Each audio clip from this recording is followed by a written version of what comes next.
alert for this one. Yeah. All right, let's talk about it. Me and you've been. We talked about it last week. You finally finished Damascus. I was sad it was only 6 episodes. Yeah, that's because I think I think it was only set for that because AMC owned it originally. AMC was doing those because they got that other show that's like 6-7 episodes with Courtney B. Vance on it. Okay, yeah. Now it's on AMC too, and it's like they're trying to give some. And then it's another black show they had that was like an anthology like horror thing on AMC, black anthology horror that they had on there. Like it's okay. like, I have to check out because I have to check it out because I mainly watch AMC for the show From. Yeah, it's called Noir. It's called Noir. Okay, I have to check that out. Horror noir anthology is what it's called. Okay. Definitely for the fan of the Vince Staples show. Yeah, it's coming back. Atlanta. Definitely that Afro-futurism, surrealism vibes like intertwined, where you're like, what's reality, what's not. I mean, that's the season finale, which was like the prequel to season 2, is what it was titled or something. Yeah. Yo, like spoilers, y'all. Spoilers before this is spoilers. But mind blown, by the way. Just I think each episode, because you really think that this is something that's happening. He is going through this immersive therapy where he is living out these different scenarios where even his therapist, played by Janet Hubert, is questioning just his overall character, right? Where she's like, I just believe that you kind of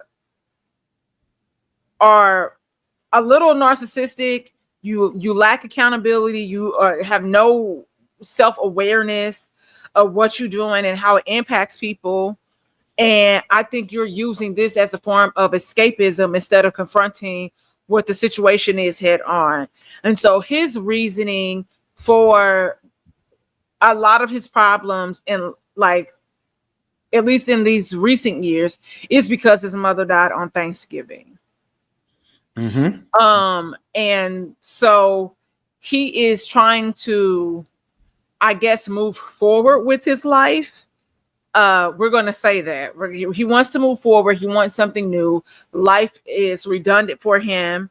And it was really funny when she even called him out about how he has his relationship with Buddy, and telling him that, so you're in a relationship with somebody that you saying every day you are liking them less and less, but you tolerate them because you get companionship.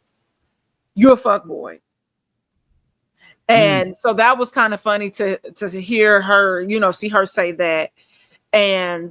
But he's like in love with this other girl that he meets. It's kind of like love at first sight, where when he goes into the immersive therapy, he wakes up next to her. Like that's one of his experiences where it plays out like it's married at first sight. Which is really interesting. He goes on another journey where his best friend, they're not best friends, they're romantically involved. And the first experience, oh my God, where you forget that he's in therapy, and like and then somebody gets killed, and then you're like, oh my God, it's not real. And then he wakes up and you're like, oh, this is not even real. So it's like, and Martin is on here is killing it, for the record. Martin is killing this it. This is the best Martin has been to me.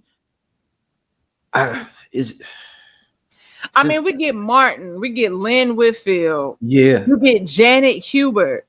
Like black icons, royalty, if you will, for us in this series. And it's just really dope. And what I liked about it, which is, I guess, no, I can't say Atlanta was like that. I like how they recycled the characters. Yes, but it wasn't like, you was not inserting all these new people, it was the same people in different experiences, which was I felt was dope.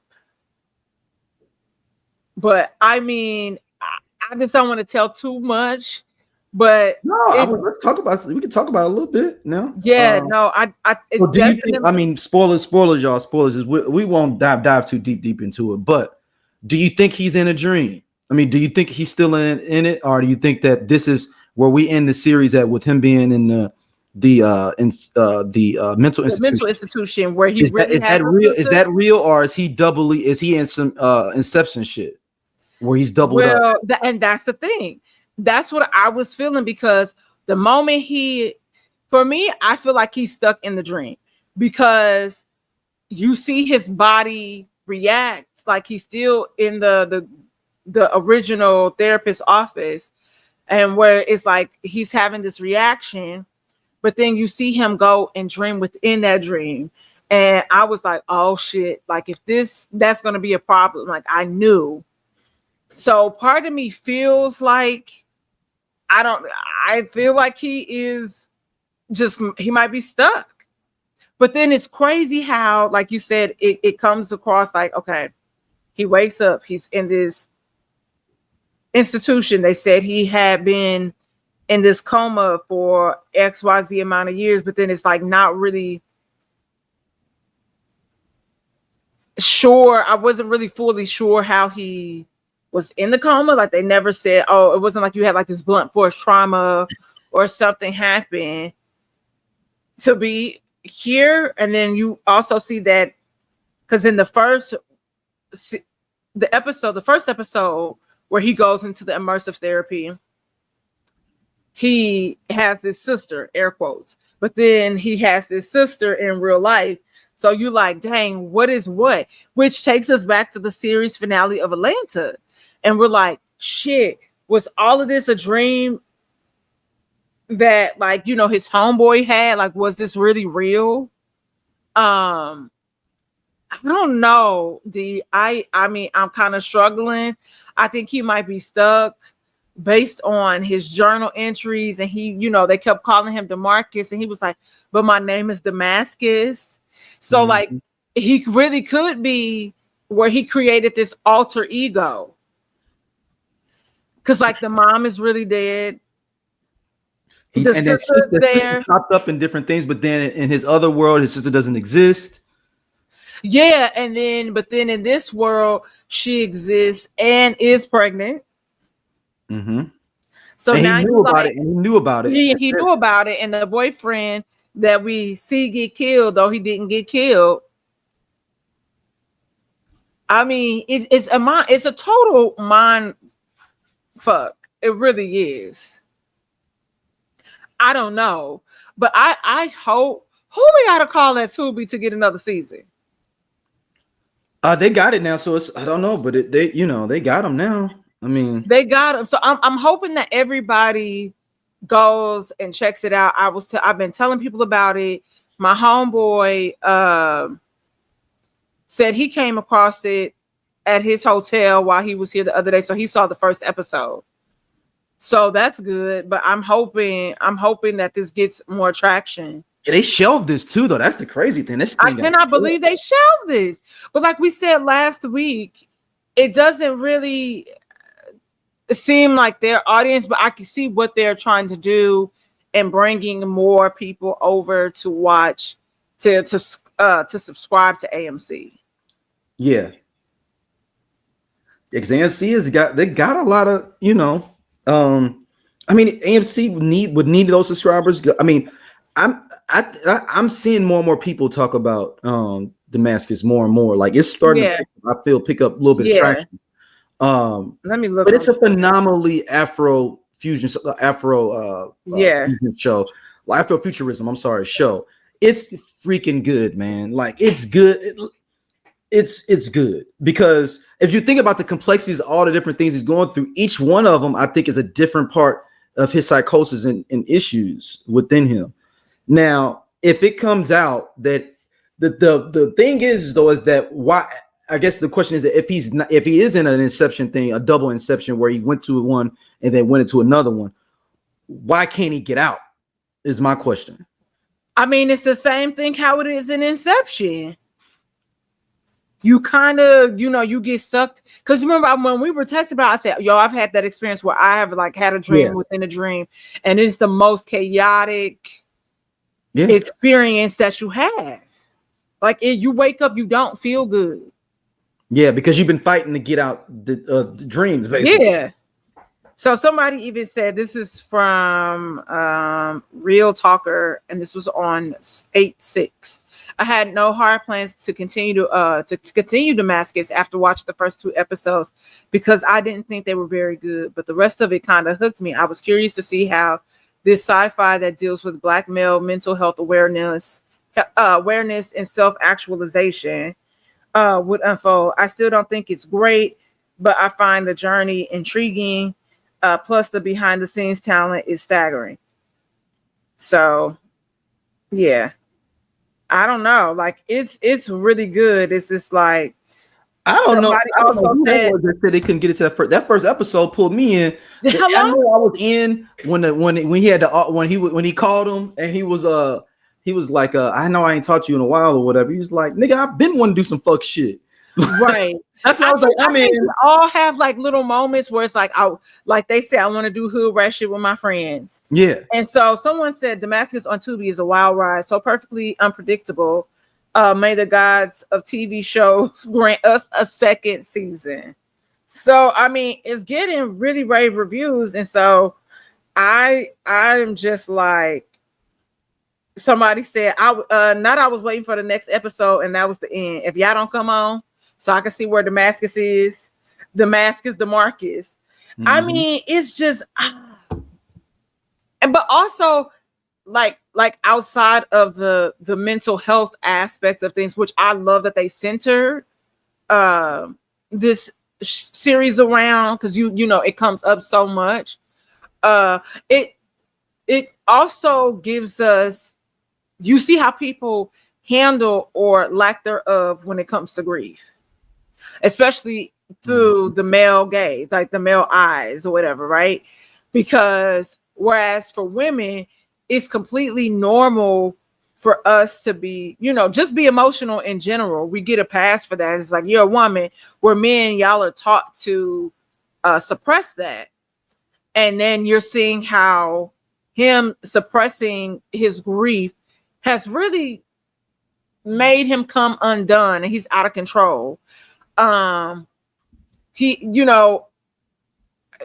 had a job that you could give 2 fucks about, or and not that you don't give 2 fucks, you're completely disconnected from. They talking shit about you. Mm-hmm. You think you got an ally, but this nigga is a terrible person too, low key. Like, yeah, you talked to me, you gave me great advice, and then you gonna run and tell everybody our conversation. Like, you're a terrible person. Like, you are not to be trusted. You seeing like friendship dynamics like between 2 men kind of unfold. Like, you got the friend that's just like trying to pull them out.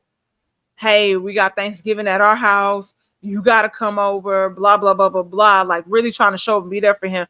But throughout this series, Damascus has been a terrible friend to Red. Mm-hmm. And Red still show up for him.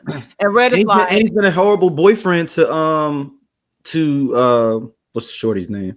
Oh, Buddy. But she ends up, which is ill. That's it's really a TV show, girl on a TV show. Yeah, but also in a sense, I thought it was kind of weird how it was almost like she was trying to stage this orgy, or for them to have group sex in that scene, or like, you don't ever do nothing, you uptight, you this, you that, you don't want me, but like, it was a lot, and rightfully so. He needed to be checked, and she should have went off on him when they was in that room. Mm-hmm. Not in front of everybody, right. Trying to humiliate him. I didn't like that. So, but you also seeing like the relationship where when we talk about people that are box checkers in their lives, and clearly she's one and he's one, but it's just not, they can never meet. And it's almost Buddy kind of makes you feel like she settled for him just because he's a good guy. Because she said that, but no, because she said the algorithm put them together in her mind. She claims that it was the algorithm because it told her to go to this coffee shop, but he said it was fate. Right. So I didn't, you didn't know that train was gonna stop there. Yeah, you put into the algorithm a museum and this coffee shop, but at the end of the day, did the algorithm know that I was gonna be there? No. So that goes back to fate. And the thing is, though, is that that girl is really built off the algorithm with him, and that's why he lusts after or feels something for the other girl because it was a natural occurrence that he met her. Right. So where the other girl was harping on that, and I think that he is clearly like this hopeless romantic, which is cute.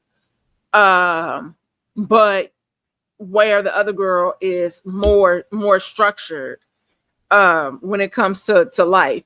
But like I said, that comes across for me. I feel like she kind of feels like, in a sense, that she settled for him. She come in the house, she talking shit about his living conditions. You need to do this here. You need to do that. You need the algorithm to do this for you. If you had the algorithm, like forcing him into spaces, like she's trying to force this circle into a square. Yeah, and if it's not real, I wonder if that's him not being true to himself. But that's what you see this entire time, like him having pretty much an identity crisis. This entire series. Yeah, you get his identity crisis mixed with this grief, where it's just like, who am I? And and Janet Hubert asked him that. Who are you? You're like, who are you? Like, who are you? So it'll be interesting to see how it comes about. Like, we gave y'all some spoilers, but we still didn't give y'all enough. Go watch it, run it up. Yeah. I think I'm gonna do an in-depth review on it coming up on the Lando Cal Experience channel. Oh, call me. Yeah. I think I'm gonna do some deep shit. I'm gonna rewatch the series again too. I know, because it go by so quick. Yeah, and I think you gotta really pay attention to it. Hey y'all, if y'all like what y'all see here on Everyone Needs an Aquarius, be sure to like, subscribe, and share our podcast with your friends because we got all the tea. And if you want to check out more stuff from us, be sure to hit that button right there on the right side so you can see other stuff and again share it with everybody.